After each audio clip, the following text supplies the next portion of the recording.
కుప గారు భారతీయ జనతా పార్టీ కర్ణాటకకు సంబంధించి సీనియర్ నాయకులు. మన పక్కన ఉన్నటువంటి బీదర్ పార్లమెంట్ సభ్యులు రెండవసారి. భారతీయ జనతా పార్టీలో ఒక సామాన్య కార్యకర్త వారు, మొదటి నుంచి కూడా కష్టపడి పనిచేసే కార్యకర్త. సిద్ధాంతం కోసము కర్ణాటకలో పార్టీ శక్తివంతంగా తయారు చేయడం కోసము, ముఖ్యంగా వారి నియోజకవర్గంలో నిత్యం కార్యకర్తల గురించి, పార్టీ గురించి, పేద ప్రజల గురించి నిరంతరం ఆలోచించి ఎక్కడ ఏ సమస్య వచ్చినా కూడా వెంటనే స్పందించి చాలా అగ్రెసివ్గా స్పందించి ఆ సమస్య పరిష్కారం అయ్యే వరకు అనేక రకాల కార్యక్రమాల్లో చేపట్టిన వ్యక్తి భగవత్ కుప గారు. వారు కేంద్ర మంత్రిగా, కేంద్ర ఎరువులు రసాయన శాఖ సహాయ మంత్రిగా వారు ఈరోజు రావడం జరిగింది. రామగుండం ఫెర్టిలైజర్స్ RFCL ఒక ప్రారంభోత్సవం రేపుండే. కొన్ని కారణాల వల్ల మన ప్రీత ప్రధాని మోడీ గారి చేతుల మీదుగా వర్చువల్ ద్వారా ప్రారంభోత్సవం ఉండే, అది వాయిదా పడ్డ తర్వాత మరి నేరుగా తప్పకుండా ప్రోగ్రామ్ ఫిక్స్ అయిపోయింది. 80% విజిట్ చేస్తా, అక్కడ ఉన్న సమస్యలు తెలుసుకోవాలి, దానికంటే ముందు విజిట్ చేస్తా అని చెప్పి వారు ఈరోజు మన భాగ్యనగర్ రావడం జరిగింది. వారికి ఎయిర్పోర్ట్లో కార్యకర్తలందరూ కూడా ఘన స్వాగతం పలకడం జరిగింది. కాబట్టి మీడియా మిత్రులతో కూడా ఒకసారి మాట్లాడతానని చెప్పిన తర్వాత ఈరోజు మీ అందరితో నేను మాట్లాడని చెప్పి నిర్ణయించింది. కాబట్టి శ్రీ భగవత్ కుప గారిని ఈ మీడియా గురించి మాట్లాడగా కోరుతా ఉన్నా.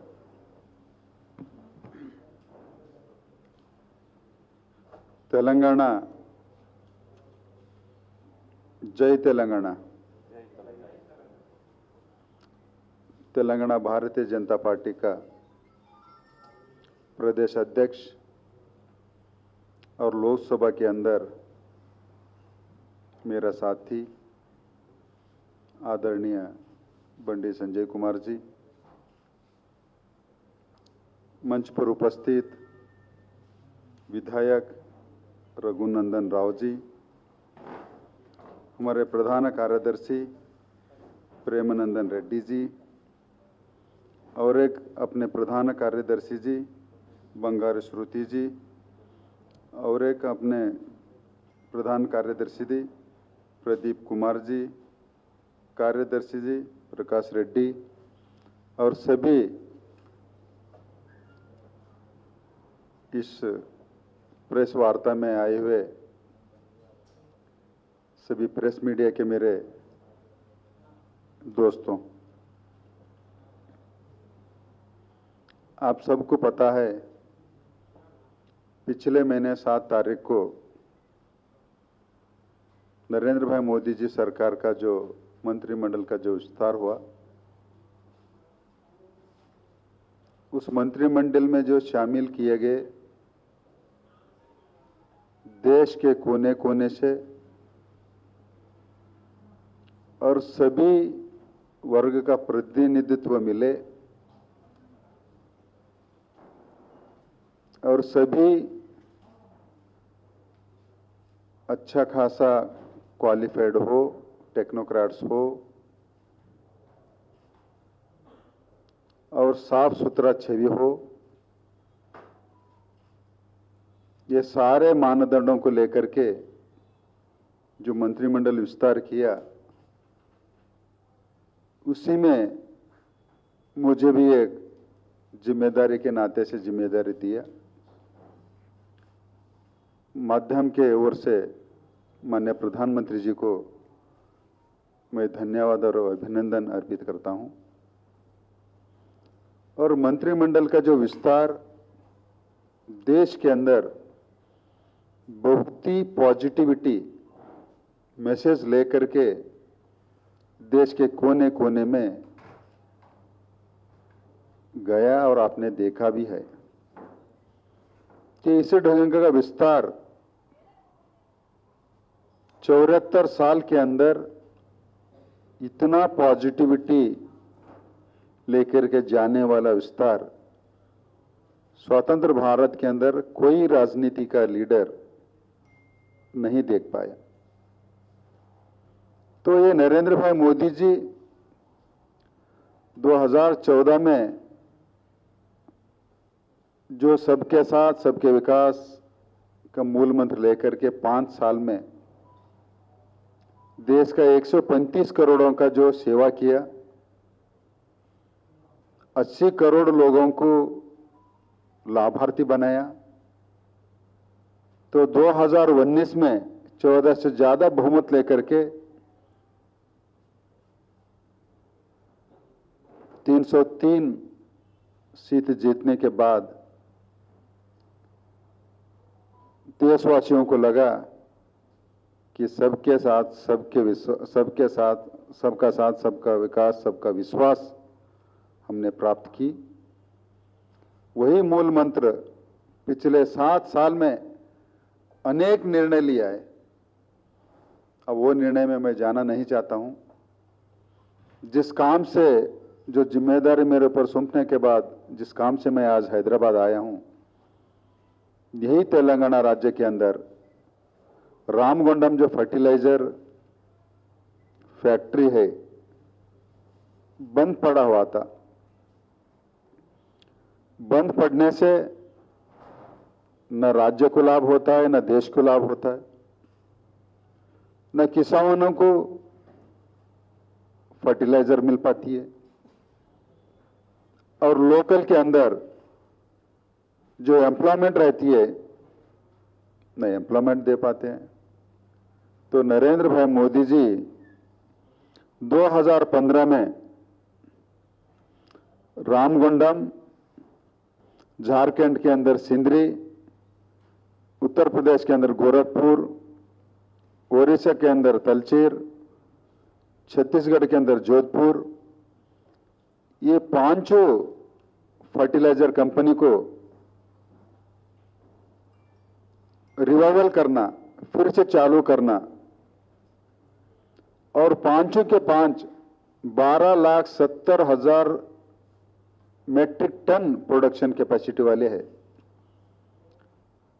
तो हमारे देश में आज जो यूरिया का जो किल्लत होती है, कमी होती है, तो आने वाले दिनों में 2022 के अंदर जो दिक्कतें होती है वो कभी नहीं हो पाएगा।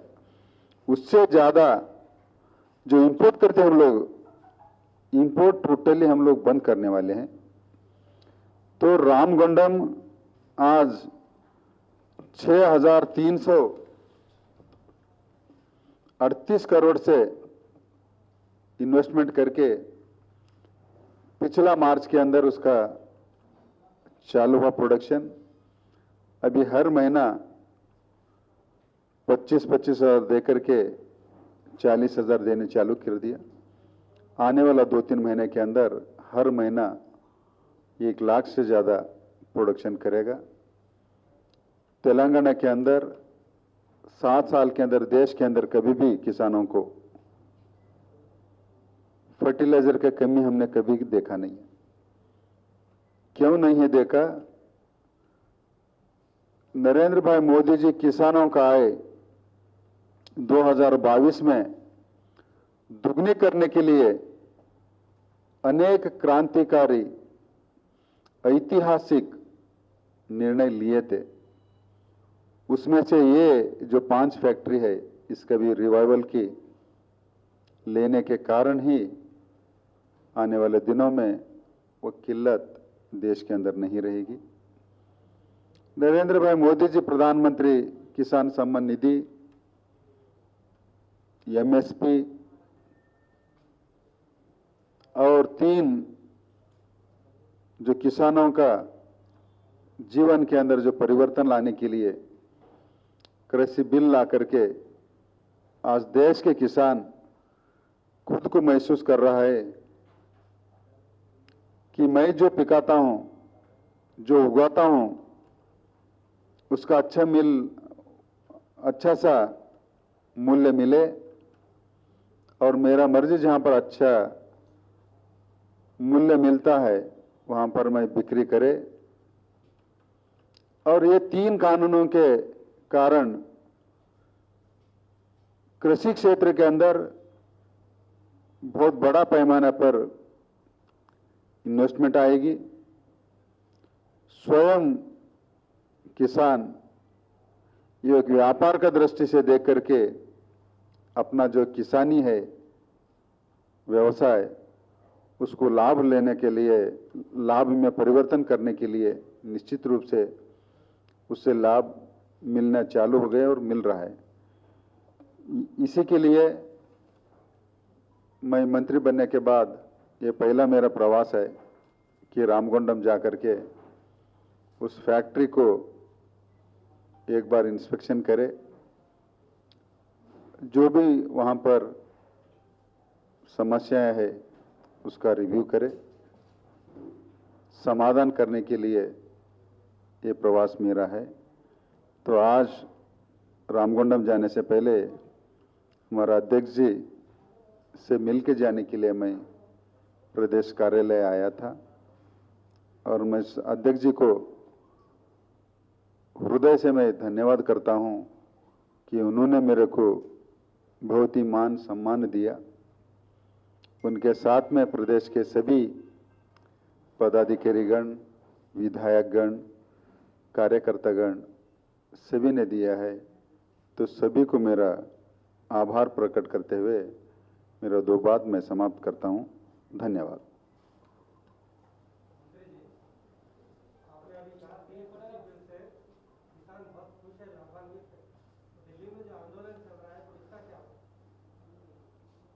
पिछला साल से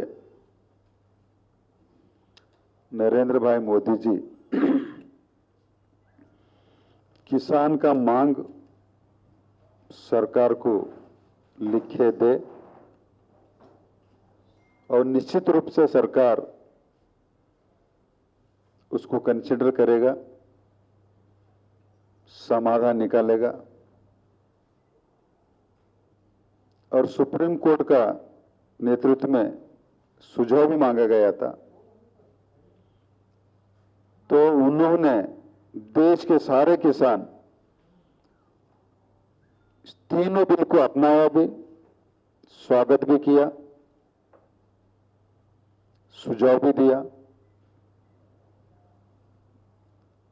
तो उनका मानसिकता उनको छोड़े, देश का बहुभाग्य जो राज्य है, दक्षिण हो, उत्तर हो, पश्चिम हो, सभी किसानों ने उसको स्वागत किया है।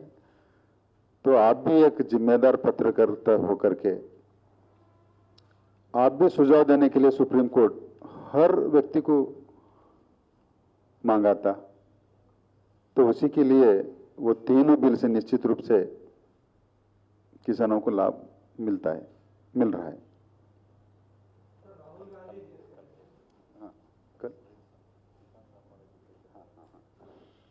कल प्रधानमंत्री जी 11 बजे देश के 10 करोड़ से ज्यादा किसानों को प्रधानमंत्री किसान सम्मान निधि, जो एक साल में 6,000 रुपए देने का जो स्कीम है, करीब 10 करोड़ से ज्यादा किसानों का खाता में कल पैसे जमा हो जाएगा। वो कार्यक्रम प्रधानमंत्री जी ने उसको बटन दबा करके उसको कार्यक्रम कर रहे हैं, तो उसका भी कल लोकार्पण हो जाएगा उस कार्यक्रम का। धन्यवाद।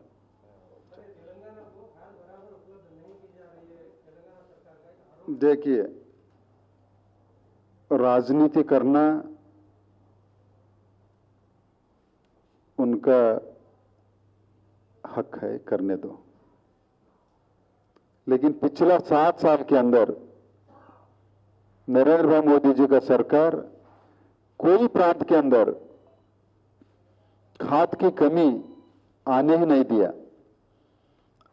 आज मैं पत्रकर्ताओं को मैं एक विनती करता हूं, एक भारत सरकार केमिकल एंड फर्टिलाइजर डिपार्टमेंट की urvarak.nic.in, उर्वरक URVARK, हिंदी में जो खाद को बोलते हैं urvarak.nic.in, आप उस पर क्लिक करिए, भारत का नकाशा आएगा, तेलंगाना राज्य का भी नकाशा आएगा, तो उस पर क्लिक करिए। तो तेलंगाना सरकार या हर राज्य सरकार जो अप्रैल के अंदर कृषि विभाग से मिलकर के जो ये साल के लिए हमारे को यूरिया, डीएपी, एनपीके इतना क्वांटिटी चाहिए। उन्होंने जितना मांगते हैं तो उसके अगेंस्ट में हमने कितना सप्लाई किया है। सप्लाई करने के बावजूद आज इस प्रदेश के अंदर कितना सेल हुआ है और क्लोजिंग बैलेंस आज के दिन में कितना है, आज के दिन में क्लोजिंग बैलेंस तेलंगाना कितना है, वो सारी चीजें हमने उस पर दिया है। तो यहाँ की सरकार थोड़ा सा आंख और कान खोल के, जो कृषि मंत्री होंगे या कमिश्नर होगा अपना मंत्रालय का, उसको डेली मॉनिटर करते हुए, और हमारा केमिकल एंड फर्टिलाइजर डिपार्टमेंट हर मंगलवार सुबह 9:30 बजे से लेकर के 11 बजे तक हर प्रदेश का वहां पर कितना सप्लाई हुआ है, क्या दिक्कतें हैं और उसको कैसे समाधान करे, हर मंगलवार मिलता है। देखिए पत्रकार, देखिए अभी का अभी मैं बता रहा हूं, आज का दिन में तेलंगाना के अंदर urea 3,80,000 metric tonne is available in Telangana, DAP 45,000 metric tonne is available in Telangana, NPKS 3,29,000 metric tonne available in Telangana, MOP 55,690 metric tonne is available in Telangana. मैं आप सभी से मैं विनती करता हूं, कल के आने वाला अखबार में और आज का न्यूज में ये क्वांटिटी तेलंगाना के अंदर अवेलेबल है। हाँ? क्या जी?